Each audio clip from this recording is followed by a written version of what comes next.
नए साल के साथ हम में से बहुत सारे लोग इन्वेस्टमेंट की नई प्लानिंग भी करते हैं। अभी अगर मार्केट में देखा जाए तो बहुत सारे इन्वेस्टमेंट्स के ऑप्शन अवेलेबल है। कुछ आगे हम ऐसे ऑप्शंस डिस्कस करेंगे जो शायद आपको पता भी ना हो, लेकिन ये सभी बहुत सारे ऑप्शंस होने की वजह से कंफ्यूजन होना भी स्वाभाविक है। तो दोस्तों, कुछ ऐसे डूज एंड डोंट्स देखते हैं जिसके वजह से ये आने वाले नए साल में इन्वेस्टमेंट की प्लानिंग करना हमारे लिए काफ़ी आसान हो जाएगा। इन्वेस्टमेंट में क्या करना जितना इम्पोर्टेंट है, उतना ही क्या नहीं करना वो भी इम्पोर्टेंट है। अगर अभी मार्केट में देखा जाए तो यूलिप यानी यूनिट लिंक इंश्योरेंस पॉलिसी ऐसा प्रोडक्ट अवेलेबल है। ये प्रोडक्ट ऐसा है जिसमें इंश्योरेंस और म्यूचुअल फंड की तरह इन्वेस्टमेंट का ऑप्शन कंबाइंड होता है। लेकिन दोस्तों, ये यूलिप में हमें इन्वेस्टमेंट नहीं करना है। हमें हमेशा इंश्योरेंस और इन्वेस्टमेंट इसे अलग अलग रखना है और यही आने वाले 2025 में भी फॉलो करना है।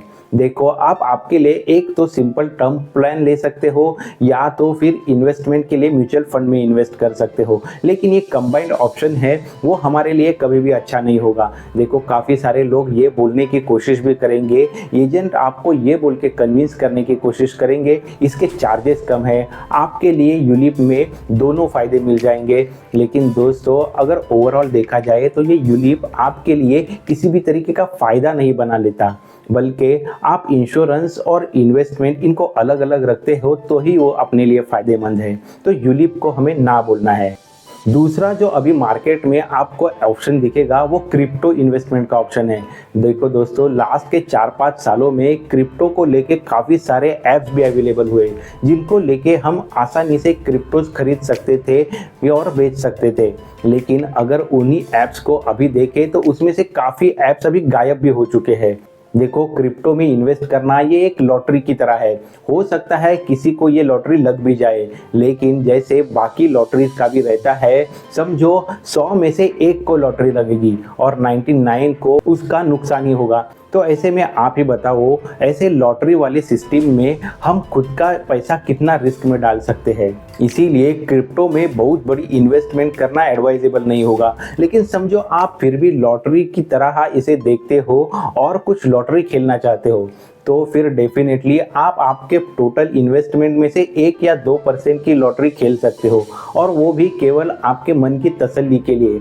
लेकिन इन्वेस्टमेंट का जो गोल ओरिएंटेड ऑब्जेक्टिव है वो इससे फुलफिल नहीं हो पाएगा। तो ये हमेशा एडवाइजेबल है कि आप क्रिप्टो से दूर ही रहे। हम में से काफ़ी इन्वेस्टर को पेनी स्टॉक अट्रैक्ट करते हैं क्योंकि वो सस्ते भाव में मिलते हैं, 1 रुपये 2 रुपये में मिलते हैं। तो हम लोगों की साइकोलॉजी ये बोलती है कि हम 1000 रुपये में या कुछ हज़ारों में बहुत सारे स्टॉक की क्वांटिटी इकट्ठा कर सकते हैं। लेकिन दोस्तों, ये कंपनीज का फंडामेंटल इतना स्ट्रांग नहीं होता और यहाँ पे हमारी जो इन्वेस्टमेंट है वो कभी भी गायब हो सकती है। इसीलिए ये रिकमेंडेड है कि हम फंडामेंटली स्ट्रॉन्ग कंपनी के साथ जाए, फिर उसकी शेयर प्राइस थोड़ी हाई भी हो तो भी चलेगा।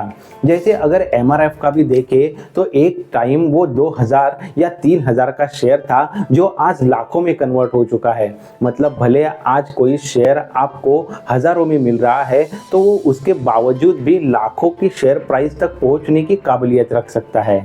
तो फंडामेंटल को एनालाइज करते हुए हमें किसी भी स्टॉक में इन्वेस्ट करना है, ना कि किसी पेनी स्टॉक के पीछे भागना है। दोस्तों, और एक इन्वेस्टमेंट का बहुत आसान ऑप्शन अभी अवेलेबल है और वो है P2P लेंडिंग का। P2P लेंडिंग के लिए काफ़ी सारे ऐप्स मोबाइल ऐप स्टोर पे अवेलेबल है जहाँ से हम उन्हें डाउनलोड कर सकते हैं और सिंपल KYC के साथ या कहीं पे तो KYC के बिना भी हम हमारा पैसा लेंड कर सकते हैं। देखो, आपको ऐसा लग सकता है कि आप ये P2P लेंडिंग वाले ऐप यूज़ करके पैसा आसानी से लेंड करके 15% 20% तक का इंटरेस्ट कमा सकते हो, लेकिन आप इसका ध्यान में रखिए यहाँ पे कौन से क्लाइंट्स हैं जिनको पैसे की ज़रूरत है। तो ये ऐसे क्लाइंट्स होंगे जिनको बैंक से लोन नहीं मिल रहा है। तो ऐसे में जिनको बैंक ही लोन नहीं देना चाह रही है, क्या आप आपका पैसा ऐसे क्लाइंट्स को देना पसंद करोगे?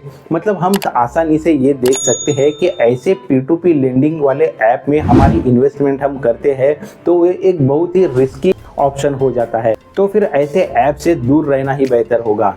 और एक है क्रेडिट कार्ड का ऑप्शन। देखो हमें आए दिन ऐसे कॉल्स आते रहते हैं, सर ये क्रेडिट कार्ड आपके लिए अच्छा है, वो क्रेडिट कार्ड आपके लिए अच्छा है, इसके ऊपर ये ऑफर है, उसके ऊपर वो रिवार्ड पॉइंट्स का ऑफर है। लेकिन देखो अगर आपके पास 10, 15, 20 क्रेडिट कार्ड्स है तो उसके मैनेजमेंट के लिए भी आपका काफ़ी सारा समय इन्वेस्ट होने वाला है। अगर समझो किसी कार्ड की बिलिंग आपसे मिस हो जाती है तो जो पेनल्टी लगेगी वो तो अलग से होगी। तो इसीलिए अगर आप बहुत सारे क्रेडिट कार्ड अपने लिए ले रहे हो तो ये आपके लिए एक रिस्की सिचुएशन हो जाएगी। इसीलिए आने वाले नए साल में भी आप ये ट्राई करो कि आपके पास 2 या 3 क्रेडिट कार्ड रहे, जिसे यूज करके आप रिवॉर्ड पॉइंट के साथ जो भी थोड़े बहुत बेनिफिट्स है वो जरूर पा सकते हो। लेकिन अगर आप बहुत सारे क्रेडिट कार्ड खुद के लिए ले रहे हो तो फिर आप खुद का बहुत सारा समय भी उसके मैनेजमेंट में दे रहे हो, ये ध्यान में रखना जरूरी है। तो ऐसे में 2 से 3 क्रेडिट कार्ड आप खुद के लिए रख सकते हो, लेकिन 10, 15 इतने क्रेडिट कार्ड ना रखे तो वही अच्छा होगा। अभी तो हमने वो सब पॉइंट्स देखे जो आने वाले साल में हमें नहीं करने हैं, लेकिन हमारी इन्वेस्टमेंट के लिए कौन से पॉजिटिव पॉइंट है वो हमें करना चाहिए। एक तो दोस्तों देखो, खुद के लिए एक टर्म इंश्योरेंस प्लान अगर आपके पास अभी तक नहीं है तो उसे ज़रूर ले लें। देखो टर्म इंश्योरेंस प्लान में अगर आप 30 की उम्र से भी कम हो तो महीने के 1000 रुपये तक का प्रीमियम देके भी आप अच्छे से आपका टर्म इंश्योरेंस वाला प्लान ले सकते हो। बहुत सारे इन्फ्लुएंसर को आप ये भी बोलते हुए सुनोगे कि क्यों चाहिए टर्म इंश्योरेंस, जो भी टर्म इंश्योरेंस का प्रीमियम है उसी को SIP की इंस्टॉलमेंट में दे देते हैं और एक लमसम बाद में 15 साल बाद, 20 साल बाद बन ही जाएगा। लेकिन दोस्तों यहाँ पे एक पॉइंट मिस हो जाता है। अगर समझो कुछ आने वाले 1 महीने में या 2 महीने में ही बैड सिचुएशन हो जाती है तो फिर आपके लिए क्या वो अमाउंट अवेलेबल हो पाएगी? बिल्कुल नहीं। लेकिन टर्म इंश्योरेंस में आपको इंश्योरेंस लेने के बाद कभी भी कुछ हो जाता है तो हमारे डिपेंडेंट्स के लिए जो भी अश्योर्ड सम है वो डेफिनेटली मिल जाती है। इसीलिए एक टर्म इंश्योरेंस खुद के लिए ज़रूर ले लें। दूसरा जो इम्पोर्टेंट पॉइंट है दोस्तों वो हेल्थ इंश्योरेंस। देखो आप समझो सैलराइड हो तो फिर केवल कंपनी के इंश्योरेंस पे आप डिपेंड ना रहे। देखो कुछ ना कुछ तो हेल्थ इंश्योरेंस हमें लेना ही होगा, क्योंकि अगर समझो आप जॉब स्विच भी करते हो तो बीच का जो टाइम है वो आपके लिए बिना इंश्योरेंस का हो जाता है और ऐसे वाले रिस्की पीरियड में अगर कुछ हो जाए तो वो एक भारी भरकम बर्डन हमारे लिए डाल सकता है। तो इसीलिए एक ऐसा हेल्थ इंश्योरेंस प्लान हमारे पास होना काफ़ी ज़रूरी है जो हमारे एम्प्लॉयमेंट पे डिपेंड ना हो। दोस्तों आने वाले साल में अगर अभी तक आपने इमरजेंसी फंड के लिए प्लान नहीं किया है तो वो ज़रूर कर ले। 6 महीने के अपने एक्सपेंसेस चले उतना इमरजेंसी फंड तो हमारे पास होना ज़रूरी ही है। इमरजेंसी फंड के रिलेटेड वीडियो मैंने रिसेंटली बनाया था, उसका वीडियो आपको डिस्क्रिप्शन में या आई बटन में ज़रूर मिल जाएगा, उसे ज़रूर देख लेना। और भी जो पॉइंट्स हमने डिस्कस किए हैं उसके रिलेटेड भी वीडियोस आपको डिस्क्रिप्शन में मिल जाएंगे, वो भी ज़रूर देख लेना। दोस्तों हमारे लाइफ के लिए, हमारे हेल्थ के लिए और हमारे इमरजेंसीज के लिए जब हम सिक्योर हो जाएंगे उसके बाद हमें हमारे गोल ओरिएंटेड जो इन्वेस्टमेंट है वहाँ पे ध्यान देना है और इसके लिए हम सिंपली म्यूचुअल फंड में ज़रूर इन्वेस्टमेंट कर सकते हो। देखो अगर सबको सूटेबल हो ऐसे वाले म्यूचुअल फंड के बारे में बात करनी है तो हम इंडेक्स फंड में इन्वेस्ट कर सकते हैं या फिर अच्छे वाले फ्लेक्सी कैप म्यूचुअल फंड में इन्वेस्ट कर सकते हैं। अगर इंडेक्स फंड की बात करें तो हम definitely UTI Nifty 50 index fund है वहाँ पे निवेश के लिए जा सकते हैं।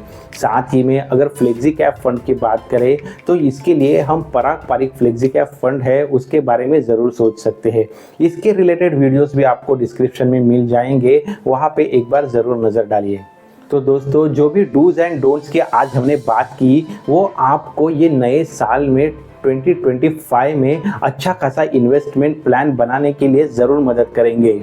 ऐसे ही इन्वेस्टमेंट रिलेटेड हो या फिर मनी कंसेप्ट रिलेटेड हो या फिर फाइनेंस अपडेट हो, इसके रिलेटेड वीडियोस ये चैनल पे आते रहते हैं। तो ऐसे ही इंटरेस्टिंग वीडियोस के लिए चैनल को ज़रूर सब्सक्राइब करें।